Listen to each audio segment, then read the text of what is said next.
Hello everyone, I am Bindu Chaudhary. Welcome to my channel point educator. और यहाँ हम बात करते हैं point to point topics for exams. आज हिंदी ग्रामर में वर्ण विचार का टॉपिक लेकर आई हूँ।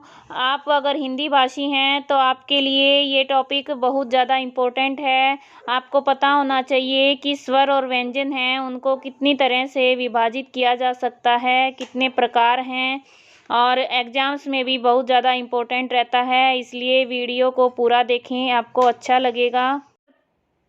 टॉपिक स्टार्ट करते हैं। सबसे पहले आप सब जानते हैं वर्ण। वर्ण क्या होता है कि जो ध्वनि हमारे मुंह से निकलती है उसको लिखने के लिए कुछ चिन्ह संकेत का यूज करना होता है, वो कहलाते हैं वर्ण। हिंदी में 52 वर्ण हैं और वर्णों के समूह को वर्णमाला कहा जाता है। ठीक है। फिर है स्वर और व्यंजन। वर्णों को दो प्रकार से विभाजित करते हैं, स्वर व्यंजन। 11 स्वर हैं और व्यंजन हैं 33 व्यंजन हैं। अब ये तो हमारे सिर्फ 44 हुए। अब बाकी के 52 काउंट करने के लिए क्या कहाँ से लाएंगे? ये दो होते हैं उत्क्षिप्त व्यंजन, ये ड और ढ, और 4 होते हैं संयुक्त व्यंजन, अक्ष, त्र, ग और श्र। ठीक है। और 2 होते हैं अयोगवा, अनुस्वार और विसर्ग, यानी अंग, अह, ये अयोगवा होते हैं। एक आगत स्वर है, ये अलग है, ये इसमें काउंट नहीं होता। इस तरह से होता है। वर्ण है वो 52 हैं, स्वर 11 हैं, व्यंजन 33 हैं, उत्क्षिप्त व्यंजन हैं ड और ढ, संयुक्त हैं अक्ष, त्र, ग और श्र, और 2 हैं हमारे पास ये अनुस्वार और विसर्ग। ठीक है। इस तरह से स्टार्ट करते हैं। अब इनको किस तरह विभाजित करते हैं? सबसे पहले करेंगे स्वर। स्वर का विभाजन है वो कई तरह से होता है। समय या मात्रा आधारित, कि उच्चारण में कितना समय लगता है उसके आधार पर। फिर है प्रयोग के आधार पर, फिर उच्चारण स्थान के आधार पर, और फिर होता है हमारा उच्चारण करते समय मुख का भाग है उसका प्रयोग होता है। जैसे जीभ का कौन सा भाग प्रयोग हुआ है, मुंह कितना खुला है, होठों की क्या स्थिति है। इस तरह से ये इनका जो वर्गीकरण है ये किया जाता है। क्लियर? अब स्टार्ट करते हैं समय आधारित, यानी उच्चारण करते हैं तब कितना समय लगता है या कितनी मात्रा। तो एक मात्रा का समय लगता है उसको कहते हैं हर्ष स्वर, ह्रीश्व स्वर होता है ये। ठीक है। री की मात्रा है ह्रीश्व स्वर। अ, ई, उ, री, इनको मूल स्वर भी कहा जाता है। ये मैं आपको पिछली वीडियो में करवा चुकी हूँ, लेकिन फिर से अब डिटेल में पढ़ रहे हैं हम। सेकंड है दीर्घ स्वर। अब अ है ये तो ह्रीश्व हो गया, मूल हो गया। अब आ है ये दीर्घ हो गया। ठीक है। ई, उ, ए, आई, ओ, औ।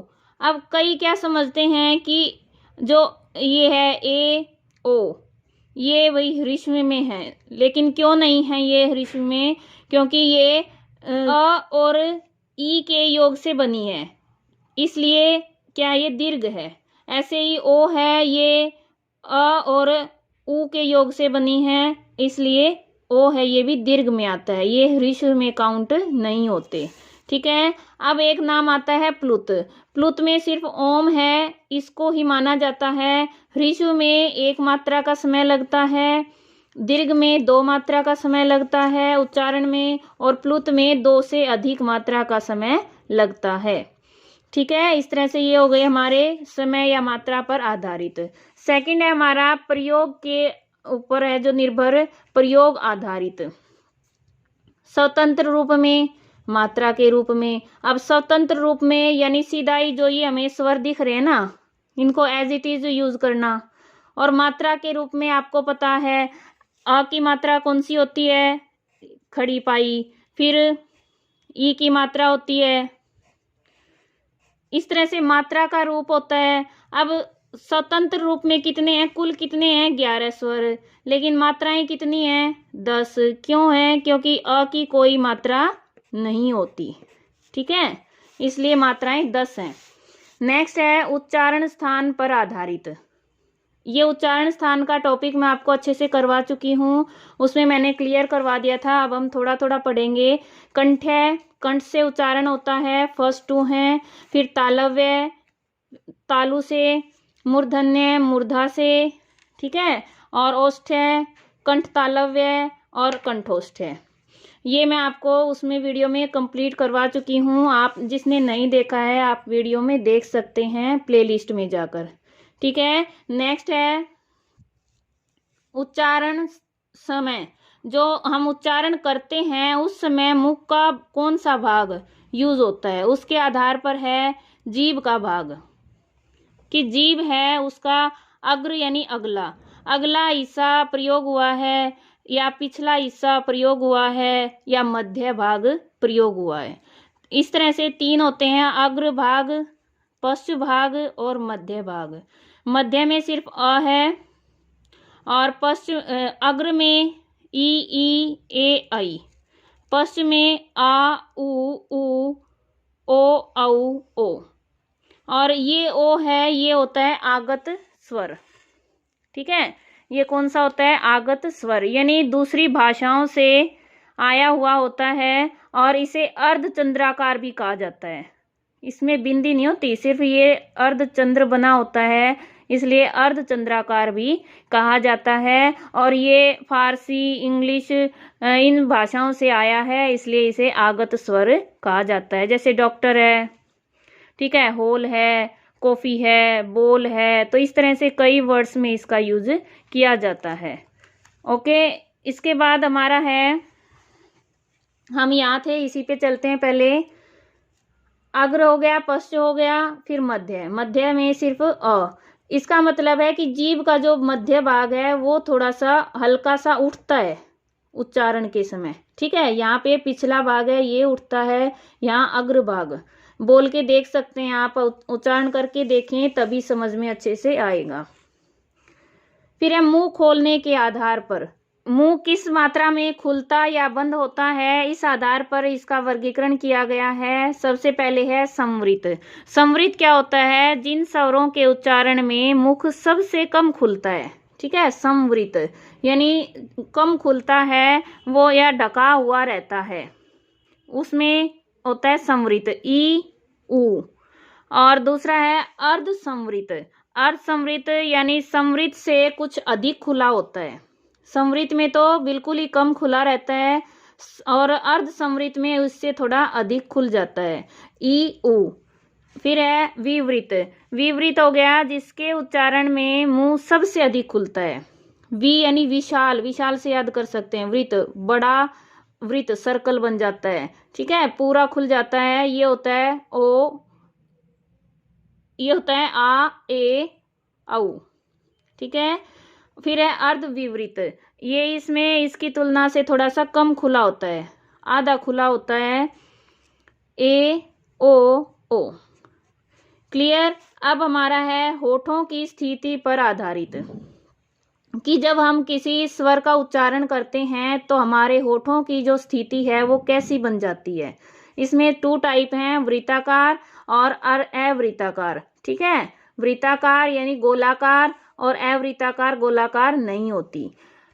वृत्ताकार में आप बोल के देख सकते हैं, जो उ ओ औ ओ, ये क्या है, वृत्ताकार में आ जाएंगे। और अवृत्ताकार में अ आ ई ए ऐ, ये आ जाएंगे। अब इनमें आपने एक चीज देखी होगी, जो री है ये कहीं भी शामिल नहीं किया गया है।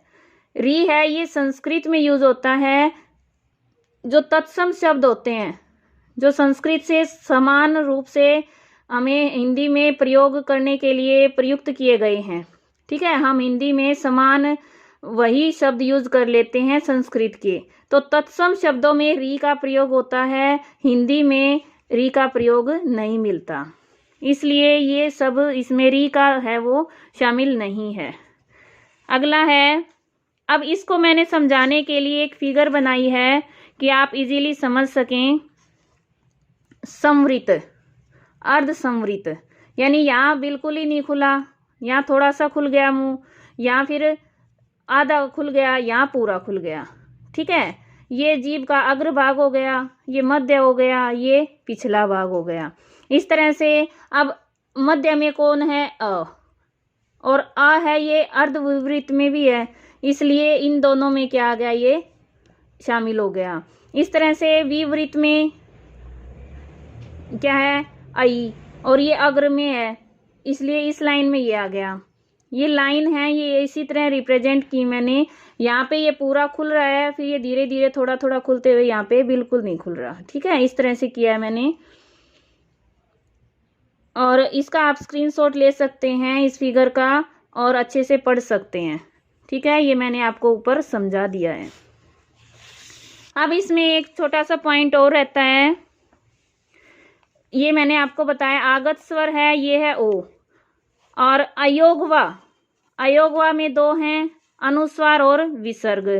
ठीक है, अंग अह, ये अयोगवा में काउंट होते हैं। और एक होता है अनुनासिकता, तो अनुनासिकता के आधार पर भी दो विभाजन हैं, निरअनुनासिक और अनुनासिक। निरअनुनासिक जिसमें नासिका का प्रयोग नहीं होता। अनुनासिक क्या होता है? नासिका से, जिसकी नासिका का प्रयोग होता है उच्चारण में, यानी मुंह और नासिका दोनों से उच्चारण होता है।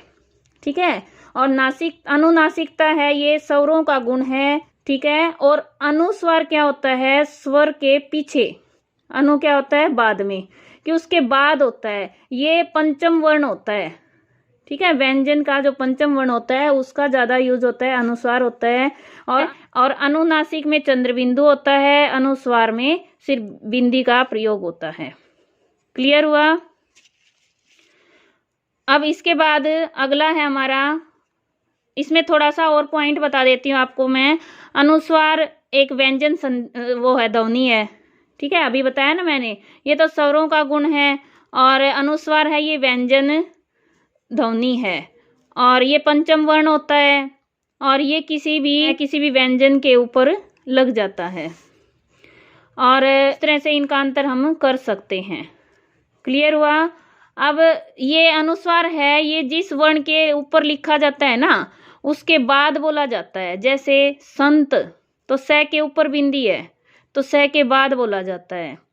और अनुनासिक को अलग से या किसी वर्ण के बाद नहीं बोला जा सकता, यह उसी स्वर के साथ बोला जाता है। जैसे आंख, ठीक है, आंगन, तो इसको हम उच्चारण के आधार पर भेद कर सकते हैं इजीली। अब हम करेंगे व्यंजन। नेक्स्ट, अब है हमारे पास व्यंजन भेद, कि व्यंजन के कितने भेद हैं, किस किस आधार पर हम इनको वर्गीकृत कर सकते हैं। इसमें सबसे पहले मुख्य रूप से हम बचपन से पढ़ते आ रहे हैं स्पर्श, अंतस्थ, ऊष्म। ठीक है, ये हैं। इसके बाद है उच्चारण स्थान। मुख्य रूप से दो तरह से व्यंजन का भेद माना जाता है, एक तो उच्चारण स्थान के आधार पर, दूसरा प्रयत्न के आधार पर। आज हम इनको बारी बारी से सभी को करेंगे। सबसे पहले मुख्य रूप से स्पर्श हैं 25, कैसे मैं तक। ठीक है, और इनमें हलंत क्यों होता है? क्योंकि व्यंजन क्या होता है, स्वर की सहायता से बोले जाते हैं ये, इसलिए जब इसमें अ मिल जाता है तब इसको हम बिना हलंत के लिखते हैं। ठीक है, अंतस्थ, अंतस्थ हैं 4, स्पर्श हो गया, फिर अंतस्थ, अंतस्थ हैं य, र, ल, व, फिर है ऊष्म, ऊष्म हो गए 4, श, श, श, ह। अब ये ऊष्म क्यों कहा जाता है? क्योंकि जब हम इनका उच्चारण करते हैं तो हमारे मुंह से गर्म हवा निकलती है। बोल के देखना आप, श, श, स, ह, सभी में जो वायु है, प्राण वायु है, वो गर्म निकलती है, इसलिए इसमें ऊष्म व्यंजन कहा जाता है।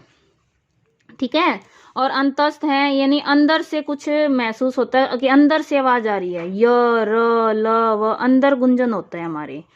फिर है संयुक्त व्यंजन। संयुक्त व्यंजन है ये अक्ष, त्र, ज्ञ, श्र।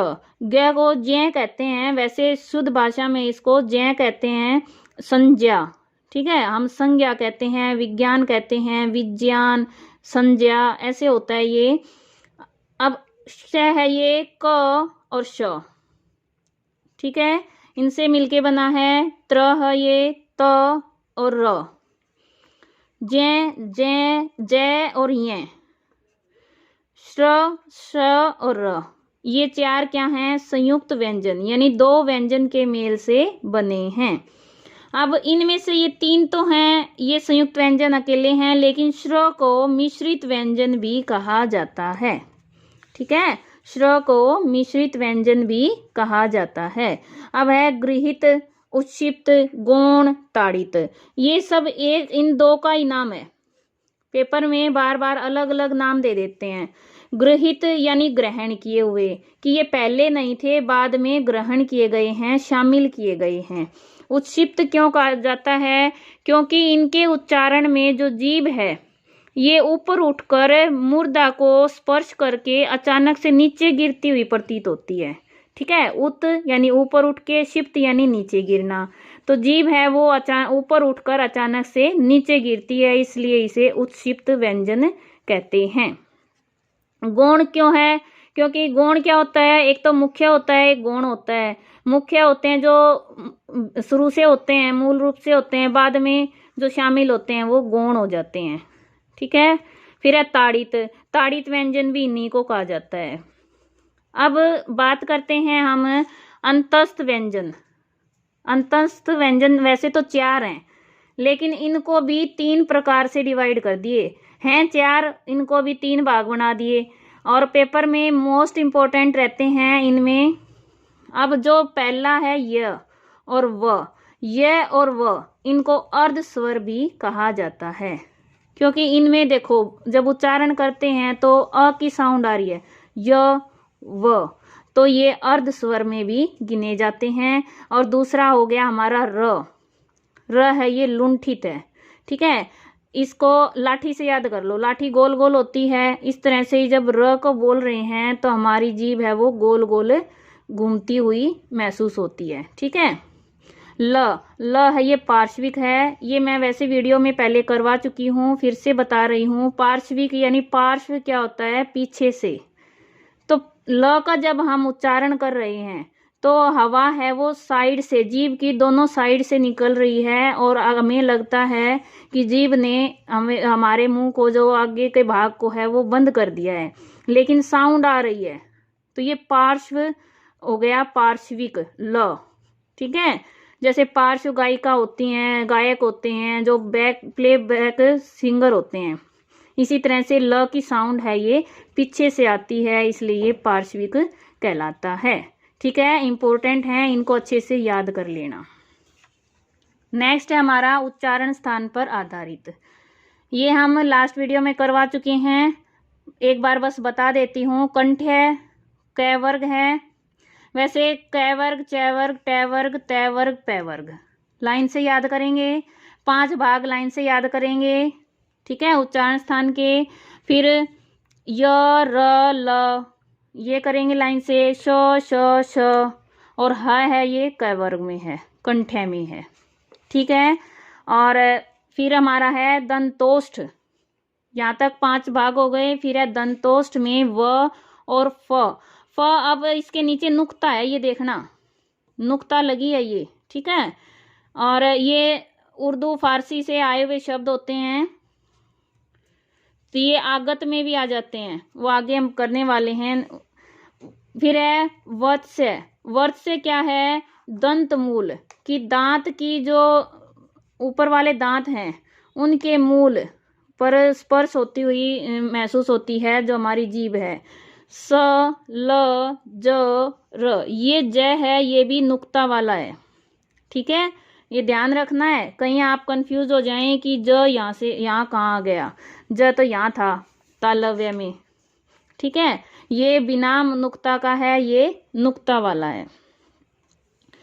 ह है, कई बार इसको स्वर तंत्रीय पूछ लेते हैं, स्वर तंत्रीय कौन सा है, तो इसमें ह को शामिल किया गया है। फिर है नासिक्य। नासिक्य है पंचम वर्ण। जो जितने भी हमारे वर्ग हैं, 5 वर्ग हैं, पांचों का जो पंचम वर्ण है वो नासिक्य होता है। क्लियर है? और इसको कचट तप, ठीक है, शॉर्ट फॉर्म में क्या करते हैं, पहला पहला ले लेते हैं, कै च टे तै पै, कचट तप।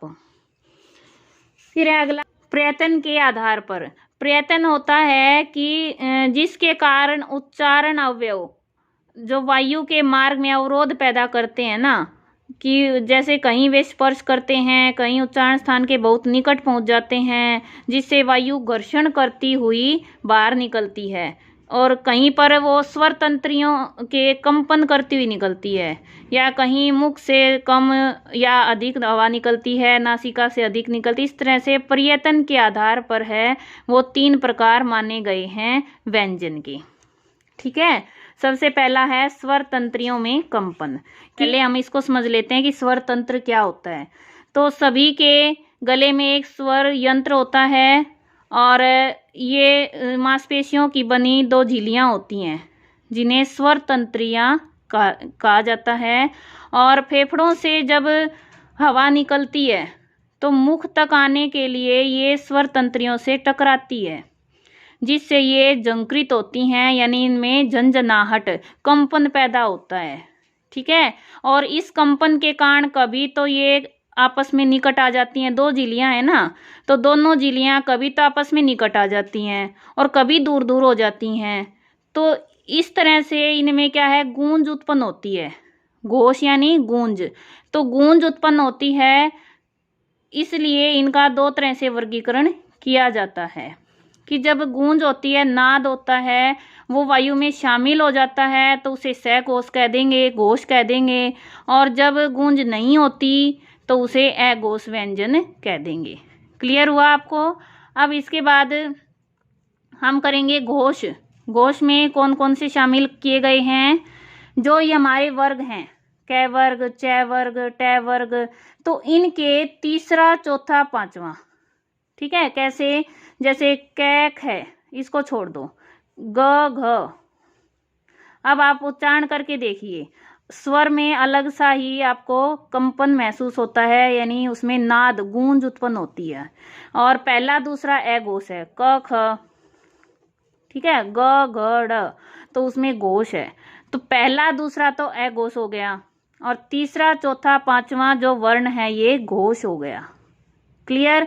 अब ड और ढ, ये वैसे काउंट करेंगे तो चौथा पांचवा होता है, तो ये भी हमारे इसी में आ जाएंगे। ठीक है, ट ठ ड ढ, तो ये हमारा तीसरा चौथा होता है ना, ड ढ, तो ये नीचे हमारी बिंदी नुक्ता लग गई इसके, तो ये भी इसमें घोष में ही आ जाएंगे। इसी तरह ज ह, ज के नीचे नुक्ता है, फिर है व, य र ल व, 4 हैं, ये भी किस में है? घोष में है, और ह भी है, ये घोष में है। आपको ये ऐसे याद रखना है कि सभी वर्ण जो हैं, वर्ग हैं, उनके तीसरा, चौथा, पांचवा। ठीक है, और य र ल व ह, ये सभी किस में है? घोष में शामिल हैं। फिर अघोष में, यानी जिसमें गूंज शामिल नहीं होती, वो है पहला और दूसरा वर्ण। ठीक है, जैसे क ख, च छ, ट ठ, ये सभी क्या हो गए? अघोष। और साथ में फ, और फ जैसे सेकंड ही है। ठीक है, प फ, तो ये फ सेकंड है, तो ये सेकंड वाला इधर बता ही दिया हमने। फिर श श स, तीनों स हैं, ये किस में है? अघोष में है। और य र ल व ह, ये हैं घोष में। इस तरह से इनका हम वर्गीकरण करेंगे। इसके बाद है श्वास की मात्रा, कि श्वास की मात्रा के आधार पर हम किस तरह से वर्गीकरण कर सकते हैं। ये होते हैं 2, अल्प प्राण, महाप्राण। अल्प प्राण और महाप्राण। अब पहले हम समझेंगे कि ये क्या होते हैं श्वास की मात्रा के आधार पर, कि जो श्वास है यानी प्राण, प्राण का अर्थ होता है वायु। कुछ व्यंजनों के उच्चारण में मुख से कम मात्रा में वायु निकलती है और कुछ में अधिक निकलती है। तो जिसमें कम मात्रा में वायु निकलेगी वो तो हो गए अल्प प्राण, और जिसमें अधिक मात्रा में निकलेगी वो हो गए महाप्राण। ठीक है, इस तरह से हम इनका वर्गीकरण करते हैं। तो इसमें अल्प प्राण में कौन कौन से हो गए हमारे? पहला, तीसरा, पांचवा। ठीक है, और ड, य र ल व, ये सभी किस में आ गए? अल्प प्राण में। और महाप्राण में दूसरा और चौथा और ड, ये तो हम इसी में शामिल कर देंगे ना। जैसे हम ट, ठ, ड और ढ ऐसे करते हैं। तो ड चौथा नंबर पे है, तो चौथा ही है, तो इसको तो हम अलग याद ना रखें तो भी शामिल हो जाएगा। और जो दूसरा है और चौथा है ये महाप्राण में। एक और अच्छे से आपको याद करने के लिए ट्रिक बताती हूँ कि आप इंग्लिश में आपने 12 खड़ी सीखी होगी, ठीक है। तो जैसे क के लिए तो के होता है, ख के लिए के एच होता है ना, ग के लिए जी और घ के लिए जी एच। ये देखिए क ख ग घ इस तरह से होता है। तो जिसमें एच लग जाए वो सब किस में है? महाप्राण में। और जिसमें एच नहीं लगे सिंपल है वो है अल्पप्राण में।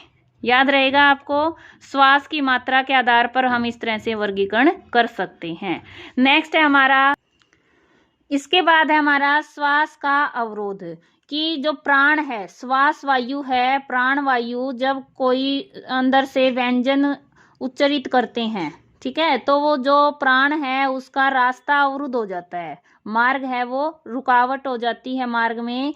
इसलिए इसके आधार पर 3 तरह का वर्गीकरण है: स्पर्शी व्यंजन, संघर्षी व्यंजन और स्पर्श संघर्षी। ठीक है। स्पर्शी कौन से होते हैं? कि जिन व्यंजनों के उच्चारण में वायु का मार्ग उच्चारण स्थान से स्पर्श करके अवरुद्ध होता है, ठीक है, उनको कहते हैं स्पर्शी व्यंजन। इसमें जैसे क से घ जो 4 है हमारे, क ख ग घ, प्रत्येक वर्ग है उसके स्टार्टिंग के 4, इसमें च वर्ग नहीं आएगा, क वर्ग, ट वर्ग, त वर्ग, प वर्ग, ठीक है। और क है नुक्ता वाला, तो ये सभी किस में आ जाएंगे? स्पर्शी व्यंजन में। इसके बाद हमारा संघर्षी। संघर्षी व्यंजन क्या होता है? कि जब कुछ व्यंजनों के उच्चारण में जो उच्चारण अव्यय है, उच्चारण अव्यय क्या है? यानी जीभ है या हमारा होठ है, जो भाग हिलता है, तो वो उच्चारण स्थान का स्पर्श नहीं करते, बल्कि इतने निकट पहुंच जाते हैं कि वहां से उनके बीच में जगह कम रह जाती है। तो वायु घर्षण करती हुई, संघर्षी यानी घर्षण करती हुई निकलती है। इसलिए इन उच्चारण को, इन व्यंजन को क्या कहा जाता है? संघर्षी व्यंजन। समझ आया आपको कि वायु यहाँ तो स्पर्श करती है, उससे मार्ग अवरुद्ध होता है, यहाँ पे वो स्पर्श नहीं करती, बल्कि इतनी कम जगह रह जाती है उनके बीच में कि वो घर्षण करती हुई बाहर निकलती है। ठीक है। जैसे श, श, श, ह, ठीक है, ख, ज, फ, नुक्ता वाले हैं ये तीनों। अब है स्पर्श संघर्षी। ये दोनों का मिला जुला रूप है कि उच्चारण स्थान के साथ स्पर्श भी होता है, साथ में घर्षण करते हुए हवा बाहर निकलती है। इसमें हमारा च वर्ग आ जाएगा। ठीक है, च, छ, ज, झ। तो ये क्या आ गया हमारा? स्पर्श संघर्षी। और स्पर्शी में बाकी च वर्ग को छोड़कर सारे ये वर्ग आ जाएंगे 4। इनके 4 वर्ण, 4 व्यंजन हैं, ये इसमें शामिल होते हैं। तो ये कितने हो गए? 20। ठीक है, स्पर्शी में हो गए 20, और फिर संघर्षी में ये 4, और स्पर्श संघर्षी में भी 4, और नुक्ता वाला है ये क है इसमें, तो क इसमें आ गया। ठीक है, ख, ज, फ ये इसमें आ गए। अब कुछ अलग अलग वर्गीकरण कर देते हैं, कभी कभी पूछ लेते हैं पेपर में, जैसे द्वित्व व्यंजन। अब द्वित्व व्यंजन क्या होते हैं?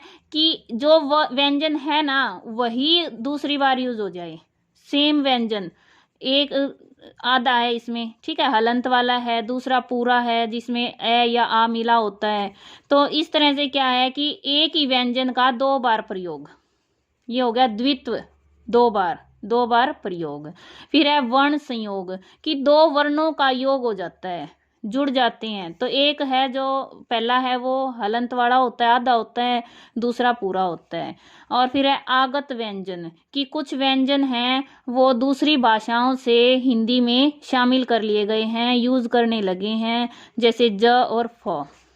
ठीक है, ज और फ हैं पहले, जैसे क ख ग ज फ, ये 5 मुख्य ध्वनियां हिंदी में आ गई। लेकिन अब इन पांचों में से केवल जो ये है ना हमारा ज और फ, ठीक है, ज और फ, इनका यूज ज्यादा होता है और ये स्वीकृत हैं। ठीक है, आपको याद रखना है इनका उच्चारण स्थान भी अलग अलग है, इसी कारण से वो हम उच्चारण स्थान में कर चुके हैं। ठीक है, फिर हमारा व्यंजन गुच्छ, जो हमारा वर्ण संयोग है, इसी को हम व्यंजन गुच्छ कह सकते हैं। 2 व्यंजन हैं उनका गुच्छा। ठीक है, एक आधा होगा यानी हलंत वाला होगा, दूसरा पूरा होगा। इसमें वर्ण संयोग में हो सकता है कोई स्वर भी आ जाए साथ में। और व्यंजन गुच्छ है, इसमें व्यंजन का यूज होता है, एक हलंत का होता है, एक पूरा होता है, और इस तरह से ये आपस में जुड़ जाते हैं, इसे कहते हैं व्यंजन गुच्छ। क्लियर हुआ?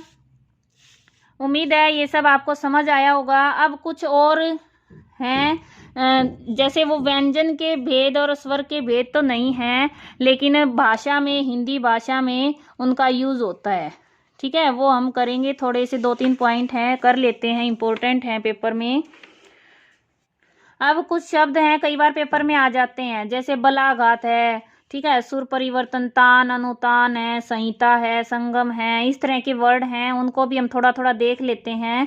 बलाघात, स्ट्रेस, कि किसी शब्द के उच्चारण में हमें ज़्यादा जोर लगाना पड़ता है, बल लगाना पड़ता है, और किसी में बल का प्रयोग कम होता है। ठीक है, तो उच्चारण में इसी बल के आघात को बलाघात कहा जाता है। क्लियर हुआ कि समान बल नहीं लगाया जाता, सभी अक्षरों के उच्चारण में किसी पर ज़्यादा होता है, किसी पर कम होता है, और यही बलाघात कहलाता है, बल का आघात। अब ये 2 तरह से होता है, शब्द बलाघात और वाक्य बलाघात। शब्द बलाघात, जैसे कोई वर्ड ले हम, छिप प्लस कली, ठीक है,